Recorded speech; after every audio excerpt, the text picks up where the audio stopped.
Башкы прокуратура президент шайлоонун башкы жыйынтыгы боюнча жеңишке жеткен талапкер Садыр Жапаровдун тарапкери жана активист катары таанылган Бакай Кашкарбаев Карата кылмыш ишин козгоду. Бул туурасында башкы прокуратурадан маалымдашты.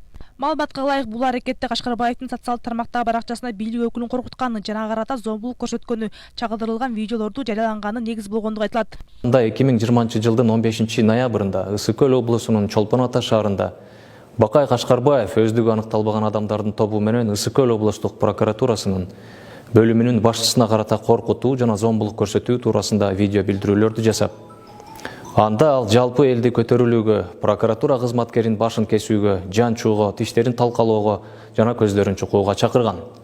Андан кийин 2020 жылдын 16 ноябрында жогорудагы белгиленген адам Ысык-Көл райондук сотунун төрайымынын иш бөлмөсүнө жалпы эрежелерди бузуу менен кирип барып, атайылап провокация кылып, сот арачылары менен кайым айтышуучуларга түшүп, Жумаев аттуу судья менен жолугушууну демонстрациялык түрдө талап кылган видео тасмасы жүктөлгөн.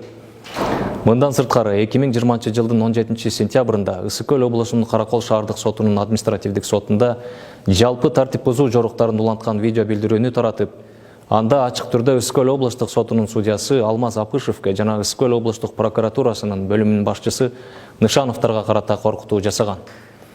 Катталган медиа файлдарда Бакай Кашкарбаев өзүнүн кыймыл-аракети менен мыйзам боюнча мамлекет тарабынан коргоого алынган жогорудагы адамдардын өмүрүнө жана саламаттыгына реалдуу коркунуч жараткандыгы аныкталгандыгы эске алынып, 2020 жылдын 25 ноябрында аталган фактылар боюнча анын үстүнөн материал жазык кодексинин 355-беренеси же башкача айтканда бийлик өкүлүн коркутуу жаяга карата зомбулук менен Кыргыз Республикасынын кылмыштардын жана жоруктардын бирдиктүү реестрине катталып, учурда тергөө амалдары жүргүзүлүүдө. Ал эми бул боюнча активист Бакай Кашкарбаевден комментарий алуу азырынча мүмкүн болгон жок. Белгилей кетсек, Кашкарбаев өзүн элдик көзөмөлдө аталган кыймылдын башчысы жана талапкер Садыр Жапаровдун активдүү тарапкери катары көрсөтүп келет. Ал буга чейин Жапаровду колдогон митингдерде активдүү катышканы менен коомчулукка белгилүү.